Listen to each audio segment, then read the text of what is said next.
যারা আলোচনা করবেন।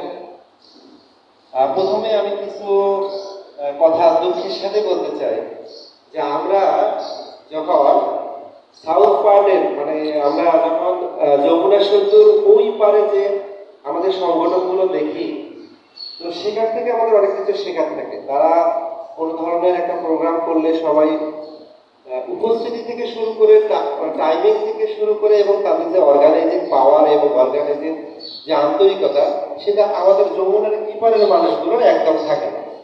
ইভেন আমি মনে করি গত বছর কোরবানি ঈদে আমরা মোগলাট ফুটবল খেলার মাঠে একটা প্রোগ্রাম করেছি।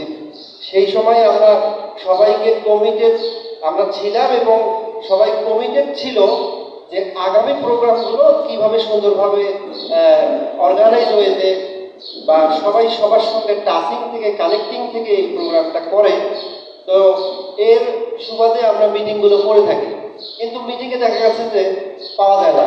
আমি এখানে উপদেষ্টা মণ্ডলীর আমরা অনেক সদস্য আছি যারা সবাই ঢাকার বিভিন্ন বলবো তারা তো জব প্রফেশনালি তারা তাদেরকে পাওয়া খুব কঠিন, কিন্তু যাদেরকে আমরা কমিটি করে দিয়েছি, বিশেষ করে এখানে তো স্টুডেন্ট ওয়েলফেয়ার অ্যাসোসিয়েশন, তাহলে কমিটি আমরা কাদেরকে করলাম? যারা স্টুডেন্ট তাদেরকে আমরা কমিটি গঠন করে দিলাম, তাদেরকে আমরা সভাপতি করলাম, তাদেরকে সেক্রেটারি করলাম, তাদেরকে সাংগঠনিক দায়িত্ব দেওয়া হলো, কিন্তু তাদের সাংগঠনিক কোনো কাজ এখানে নাই। তার মানে হলো আমি আমার